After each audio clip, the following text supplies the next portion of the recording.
सुमित्राजी आपल्या खोलीतून वारंवार अस्वस्थपणे कधी घड्याळाकडे पाहत होत्या तर कधी दाराकडे बघत होत्या. रात्रीचे 11 वाजले होते, पण त्यांची नात पायल अजूनही पार्टीवरून घरी परत आली नव्हती. सुमित्राजींनी हॉलमध्ये जाऊन पाहिले तर त्यांचा मुलगा अविनाश आपल्या ऑफिसच्या काही मित्रांसोबत, तर सून जयश्री त्यांच्या बायकांबरोबर हसण्यात, मस्करी करण्यात आणि खाण्यापिण्यात मग्न होते. पायल घरी कधी येणार, ती कुठे गेली आहे, याचे कोणालाच काही पडले नव्हते. सुमित्राजींनी त्यांच्या मुलाशी बोलण्याचा प्रयत्न केला होता, पण अविनाश म्हणाला, आई, जमाना खूप पुढे गेला आहे. आजकाल ही पार्टी वगैरे सर्व नॉर्मल आहे. तुझ्या जुन्या काळातील गोष्टींबद्दल बोलणं बंद कर. यावर सुमित्राजी काहीच बोलू शकले नाही. त्यांच्या पतीच्या मृत्यूनंतर त्या पूर्णपणे एकट्या पडल्या होत्या आणि मुलांच्या आधुनिक जगात त्यांनी व्यत्यय आणू नये अशी त्यांची खूप इच्छा होती. पण पायलची काळजी त्यांना सतावत होती. 12 वाजता पायलने धडधडत्या पावलांनी घरात प्रवेश केला. ती तिच्या आजीकडे पाहिले तर आजी तिचीच वाट पाहत होती. कसा तरी चेहरा करून ती वॉशरूममध्ये शिरली. बराच वेळ ती बाहेर आली नाही. तेव्हा सुमित्राजींना समजले की तिच्याशी काहीही बोलण्यात अर्थ नाही, म्हणून त्यांनी त्यांच्या खोलीत जाऊन चादरीत चेहरा गुंडाळून झोपण्याचा प्रयत्न केला. हळूहळू काळ पुढे सरकत होता. सुमित्राजी आपला जास्तीत जास्त वेळ देवाची पाठपूजा करण्यात आणि त्यांच्या वयाच्या बायकांमध्ये ते आपला वेळ घालू लागल्या. एके दिवशी खूप दिवसांनी डायनिंग टेबलवर सगळे एकत्र जेवत होते. तिथे आनंदाचे वातावरण होते. अचानक पायलला उलटी आल्यासारखे जाणवले, म्हणून ती पटकन घाबरून वॉश बेसिनकडे धावली. तेव्हा अविनाश जयश्रीला रागवला आणि म्हणाला, ही मुलगी उन्हात दिवसभर कुठे पण भटकत असती. तिला अपचन झाले असेल. तू तिची काळजी घेत जा. तुला तिला ओरडता येत नाही का? आईचे म्हणणे बरोबर आहे. आई उगाच नाही तिच्याबद्दल काळजी करत. जा पटकन. तुझी मैत्रीण डॉक्टर रूपाला फोन करून बोलावून घे. जयश्री यांनी लगेचच त्यांची मैत्रीण आणि फॅमिली डॉक्टर रूपाला फोन करून घरी बोलावून घेतले. काही वेळातच डॉक्टर रूपा घरी आल्या आणि त्यांनी पायलच्या खोलीत जाऊन पायलचे चेकअप केले. तेव्हा त्यांना धक्काच बसला, कारण पायल प्रेग्नेंट होती. त्यांनी ही गोष्ट जयश्री यांना सांगितली.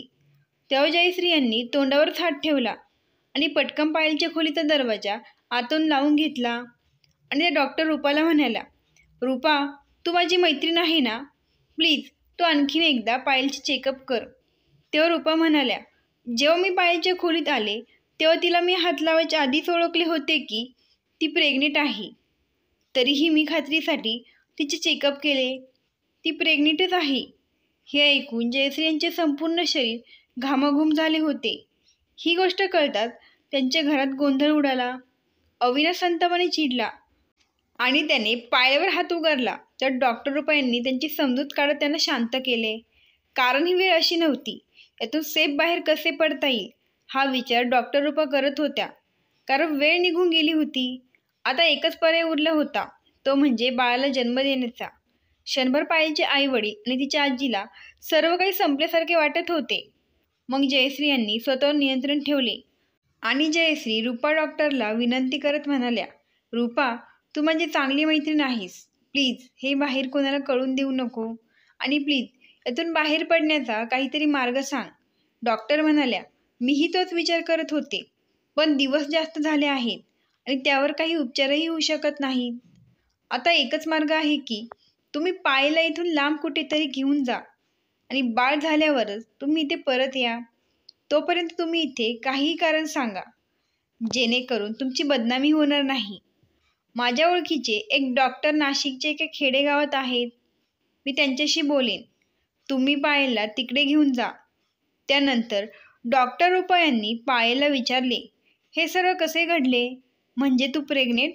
तुझ्यावर कोणी जबरदस्ती केली होती का? तेव्हा पायल रडू लागली. मग डॉक्टर रूपा यांनी तिला आपल्या छातीशी घट्ट धरले आणि तिला शांत केले. पायल डोळ्यात अश्रू आणून सांगत होती की 1 वर्षापूर्वी कॉलेजच्या बाहेर एक मुलगा रोज माझी वाट बघत बसायचा आणि कॉलेज सुटल्यावर तो माझ्या मागे मागे घरापर्यंत यायचा. नकळत मलाही तो आवडू लागला आणि आमच्यात प्रेम सुरू झाले. त्यातूनच त्याने माझ्याशी शारीरिक संबंध प्रस्थापित केले. पण काही दिवसांपूर्वी मी पार्टीला गेले होते. तेव्हा तिथे मला माझ्या एका मैत्रिणीने सांगितले की तिच्या घरात चोरी झाली होती आणि पोलिसांकडून त्या चोराला अटक करण्यात आले. तो चोर दुसरा तिसरा कोणी नसून तुझा बॉयफ्रेंड आहे. पोलिसांनी माझ्या पप्पांना सांगितले की तो एक हिस्ट्री शीटर सराईत गुन्हेगार आहे आणि याआधीही त्याने अनेक ठिकाणी घरफोडीसारखे अनेक गुन्हे केले आहेत. त्याने तुझी फसवणूक केली आहे. मला तिचे बोलणे खोटे वाटले, पण दुसऱ्या दिवशी जेव्हा मी न्यूजपेपरला वाचले की पोलिसांकडून एका सराईत गुन्हेगाराला अटक करण्यात आली आहे, तिथे त्याचा फोटोही होता, तेव्हा माझ्या पायाखालची जमीनच सरकली. मावशी, माझ्याकडून खूप मोठी चूक झाली आहे. आणि पायल पुन्हा ढसाढसा रडू लागली. अविनाश हे एक गव्हर्नमेंट अधिकारी होते आणि पायल ही त्यांची एकुलती एक मुलगी होती.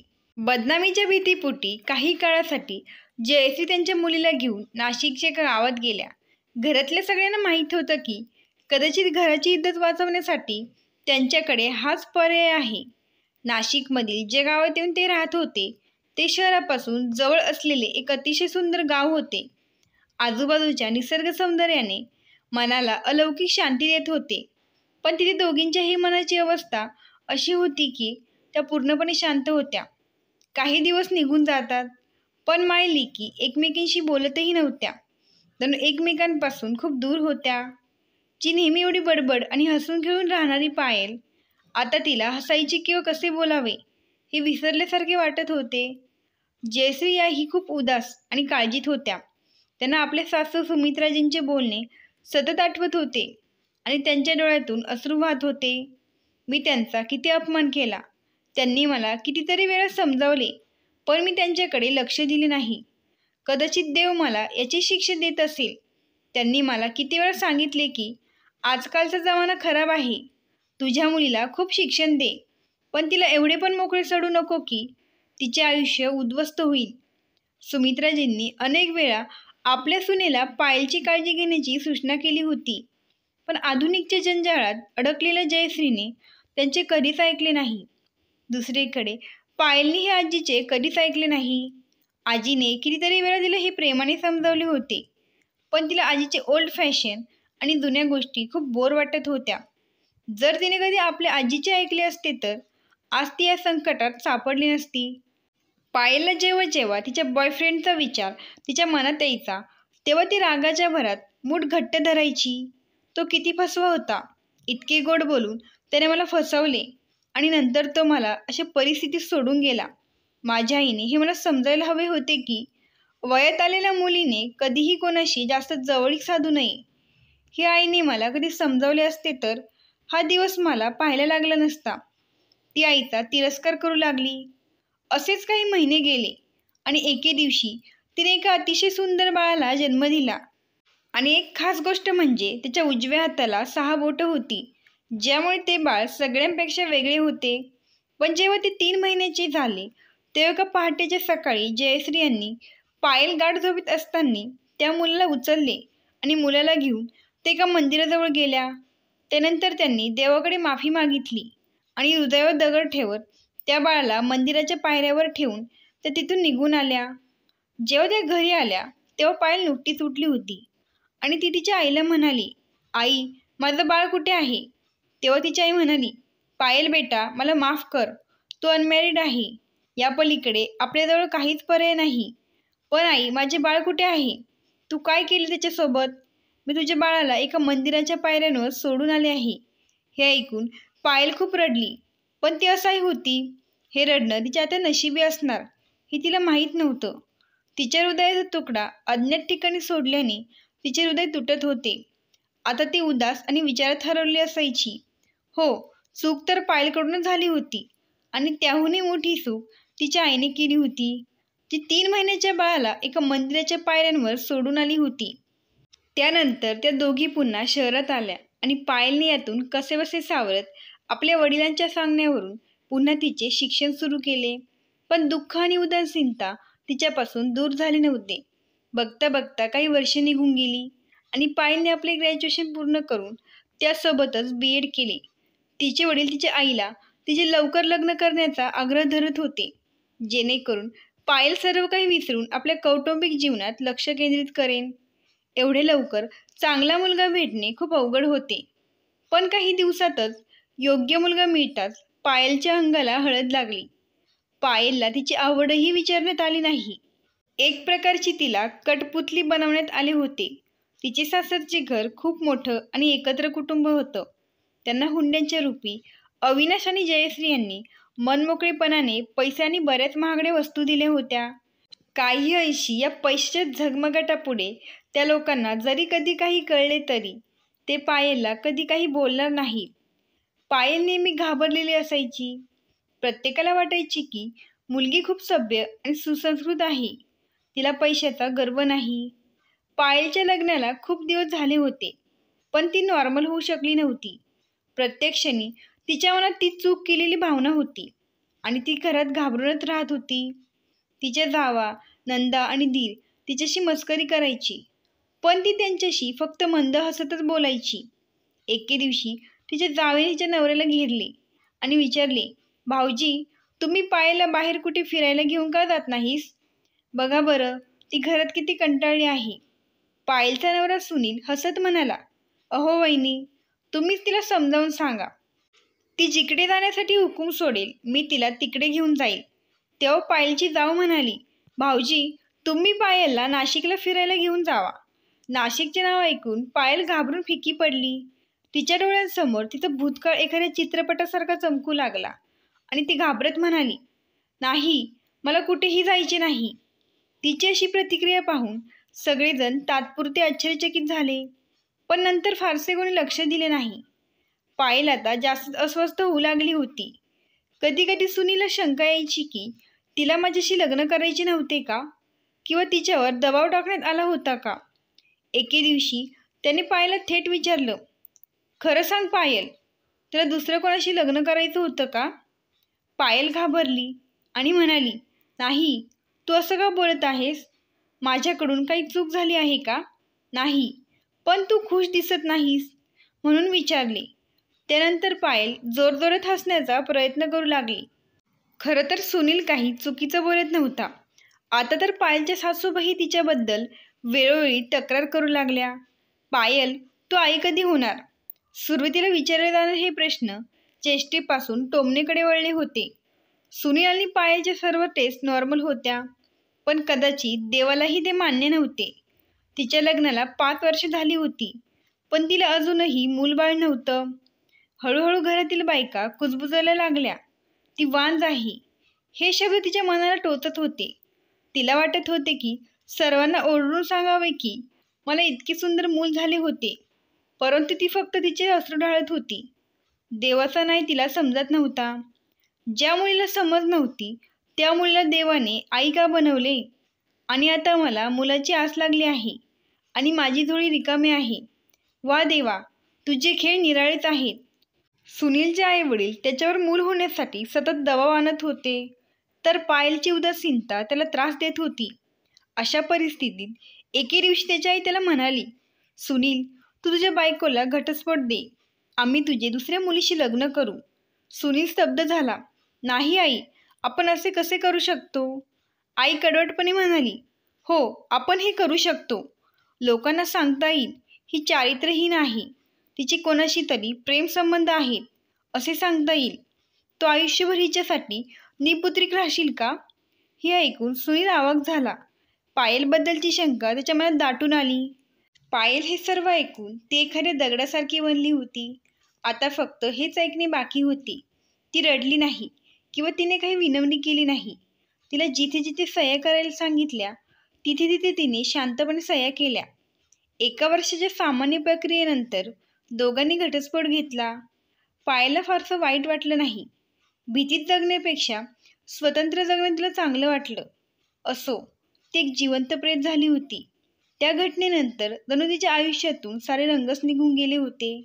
घरात सुद्धा तिच्या आई वडिलांनी आता तिच्याकडे लक्ष देणे सोडून दिले होते. तिचे शिक्षण चांगले झाले होते, त्यामुळे तिने ठरवले की गव्हर्नमेंट जॉबसाठी परीक्षा द्यायच्या आणि आई वडिलांवर ओझे बनून ती राहणार नाही.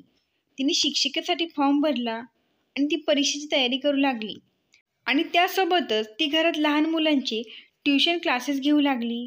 ती दिवसभर स्वतः अभ्यास करण्यात आणि मुलांना शिकवण्यात मग्न असायची. तिला लहान मुलांचा सहवास खूप आवडू लागला, कारण त्यांची गोड बोलणी तिच्या मनातील सर्व वेदना दूर करून जायची. आणि जेव्हाही ती त्यांच्यामध्ये असायची तेव्हा ती लहान मुलासारखी व्हायची. कधीकधी ती एखाद्या लहान मुलाच्या बोबड्या बोलण्यावर खूप हसायची. तेव्हा तिला प्रश्न पडायचा की मी खरंच तीच पायल आहे का, जिचे हसणे कित्येक वर्षापासून गायब झाले होते. बघता बघता 3 महिने निघून गेले आणि परीक्षेचा दिवस आला. आणि त्या दिवशी ती आपल्या आईवडिलांचा आशीर्वाद घेऊन परीक्षेला गेली. त्यानंतर असेच दिवस जाऊ लागले आणि ती मुलांचे क्लासेस घेण्यात मग्न असायची. तिलाही ते आवडत होते. असेच दिवस जात होते आणि तो दिवस आला ज्याची ती खूप आतुरतेने वाट पाहत होती. तिची केंद्रीय विद्यालयात PRT प्राथमिक शिक्षिका म्हणून नियुक्ती करण्यात आली होती. ही तिची पहिलीच पोस्टिंग होती, कारण तिला तिच्या शहरातील हार्ट स्टेशन म्हणून पोस्टिंग मिळाली होती. त्या घटनेनंतर कदाचित पहिल्यांदाच ती इतकी खुश झाली होती. कधी कधी ती एकटी असताना तिला आपल्या मुलाची आठवण यायची, तर कधी ती आपल्या आजूबाजूच्या 4 मुलांमध्ये त्याचा काल्पनिक चेहरा विणत असे आणि आपले सर्व प्रेम त्यांच्यावर ओतत असे. ती मुलांची खूप आवडती शिक्षिका बनली होती. त्यांचे पालकही खूप आनंदी होते. ती खूप वेळ देणारी एक चांगली शिक्षिका होती. परंतु जेव्हा मुले तिच्याकडून घरी परत यायची नाही तेव्हा त्यांच्या पालकांना शंका वाटायची की या मॅडम आमच्या मुलांवर काही जादूटोणा तर करत नाही ना. हो, ती सगळ्या मुलांवर जादू करायची, प्रेमाने मुलांना समजावून शिकवण्याची. तिलाही त्या मुलांची खूप सवय झाली होती.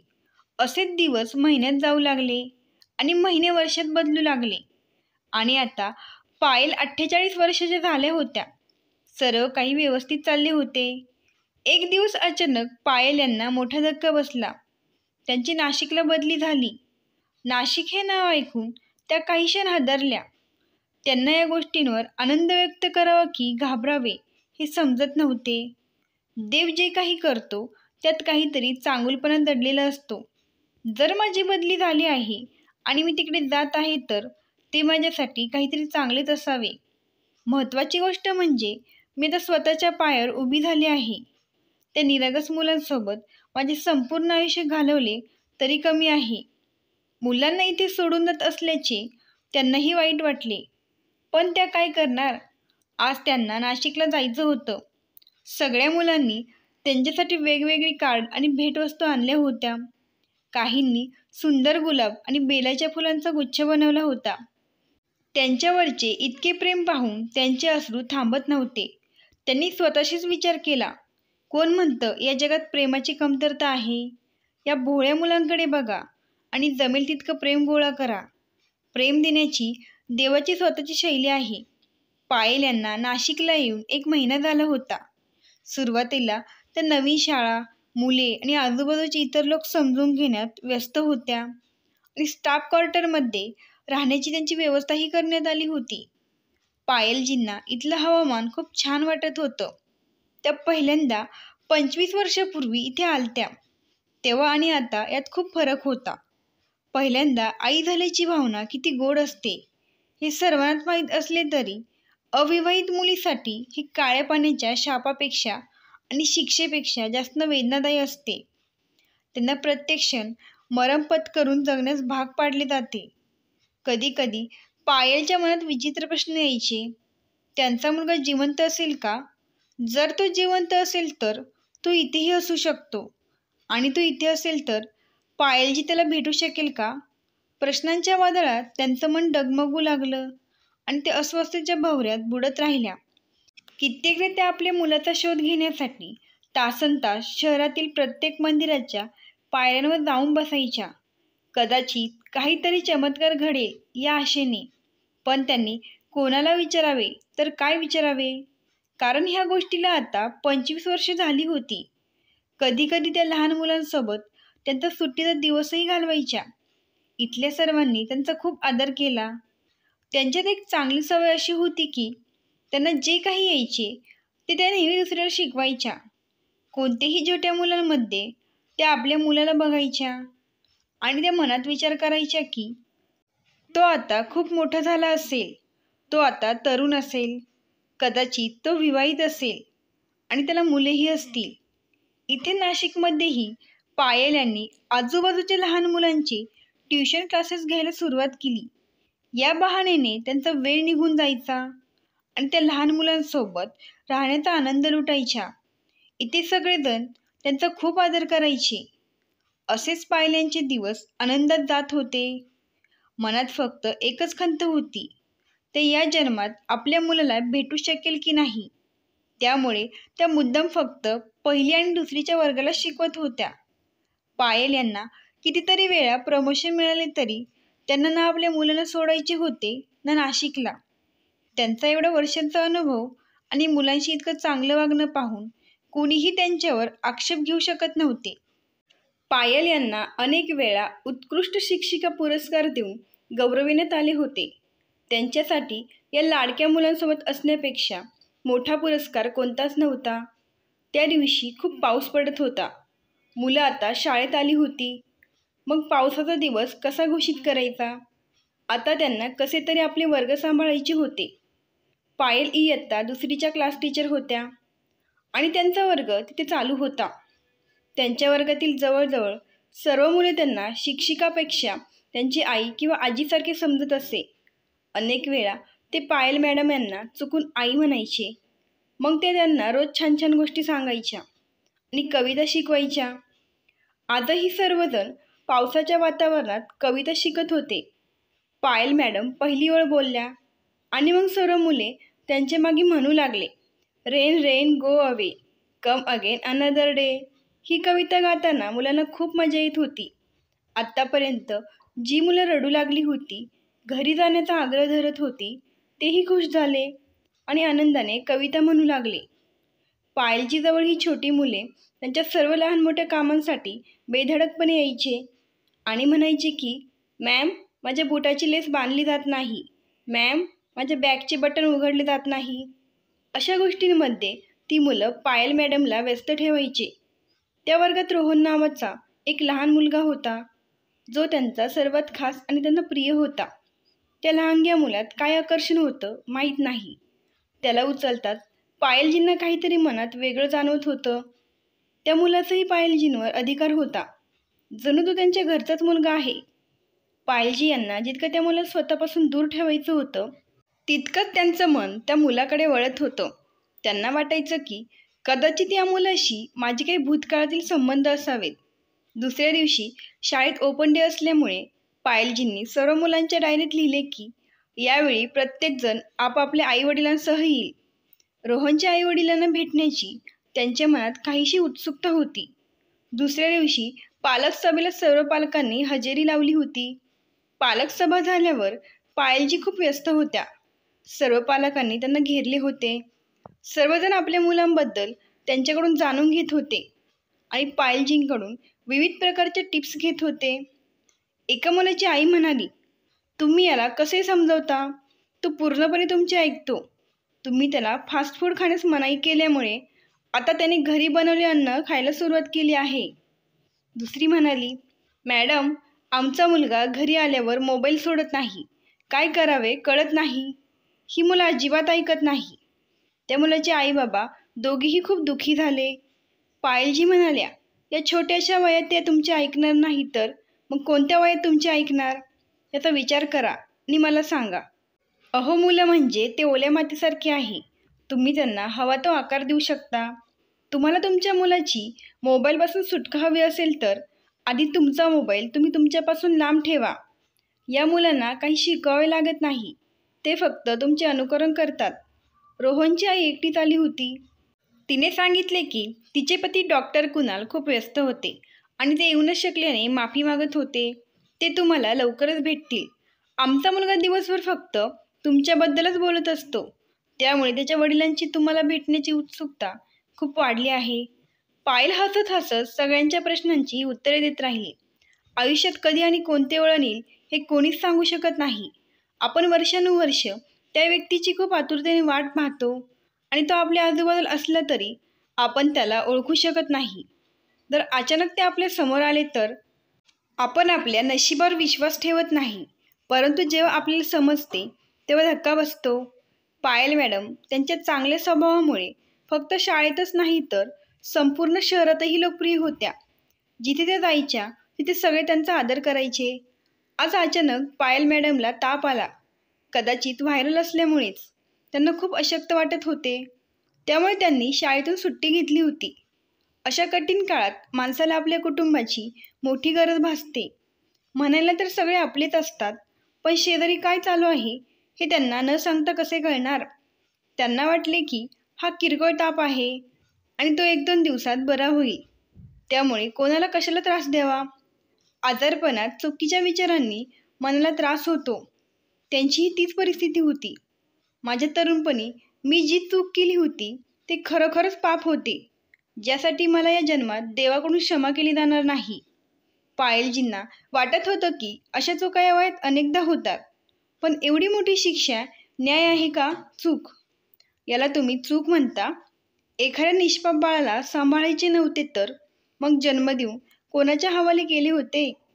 तर दुसरी बाजू म्हणजे त्यावेळी मी असाही होते. मी स्वतः निर्णय घेऊ शकत नव्हते. फक्त माझ्या कुटुंबातील सदस्यांचे निर्णय मान्य करत होते. आपल्या कर्माचे फळ आपल्यालाच भोगावे लागतात. कितीतरी वेळा त्या मनात विचार करत होत्या. आणि मग कोणीतरी दार ठोठावले. त्या हळू आवाजात म्हणाल्या, "कोण आहे? आत या." एक उंच अतिशय देखणा तरुण त्यांच्यासमोर उभा होता. तो कोण आहे हे त्यांना समजण्याआधी ते त्याच्याकडे मंत्रमुग्ध होऊन पाहू लागल्या. इतक्यात रोहनने धावत येऊन त्यांना मिठी मारली. "अरे, तुम्ही रोहनचे वडील डॉक्टर कुणाल आहात का?" त्या नॉर्मल झाल्या. त्यांना उठायचं होतं, पण त्याने त्यांना झोपायला सांगितले. "मला खूप दिवसापासून तुम्हाला भेटायचं होतं. रोहन तुमच्याशी खूप जुळला आहे. तुम्ही 2 दिवस शाळेत आल्या नाही, म्हणून आज हा मला इथे घेऊन आला." त्यांनी रोहनकडे प्रेमाने पाहिलं. त्या स्वतः सगळ्या मुलांना खूप मिस करत होत्या. "तुम्हाला काय झाले आहे? थांबा, मी तुम्हाला तपासतो." असे म्हणत डॉक्टर कुणाल त्यांच्या जवळ गेले. "अरे, तुम्हाला तर खूप ताप आला आहे." रोहनचे वडील म्हणाले, "मला तुमचा हात द्या, मी तुमची नाडी तपासतो." पायल मॅडम यांनी त्यांच्या हातात हात दिला तेव्हा त्यांना धक्का बसला, कारण डॉक्टर कुणालच्या हातालाही अगदी तशीच 6 बोटं होती. "काय झालं मॅडम?" "माझं बोट?" तो हसला आणि म्हणाला, "जन्मापासून असंच आहे. बेटा, तुला आईवडील नाहीत का?" "मॅडम, मी खूप दुर्दैवी आहे. जिने मला जन्म दिला ती कदाचित श्रीमंत स्त्री होती. ती मला मंदिराच्या पायऱ्यांवर सोडून पळून गेली. मी तिची नाजायज औलाद आहे. तिच्यात मला सांभाळण्याची हिंमत नव्हती तर मग तिने मला तेव्हाच मारायला हवे होते." हे सगळं तो बोलत असताना पायल यांनी त्याच्याकडे पाहिलं. जणू काही त्याच्या चेहऱ्यावर द्वेष, राग लिहिलेला दिसत होता. तो पुढे म्हणाला, "हे चांगलं झालं की सकाळच्या वेळी एक जोडपं मंदिरात नवस बोलण्यासाठी आले होते.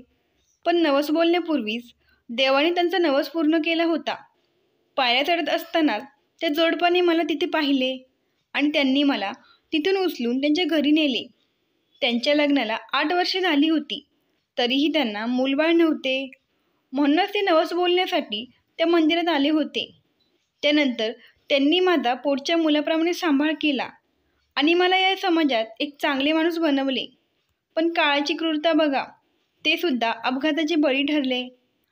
आता कुटुंबात फक्त आम्ही तिघेच उरलो आहोत." पायल यांचा आवाज त्यांच्या घशात दबला गेला. त्यांना काय बोलावे हे समजत नव्हते.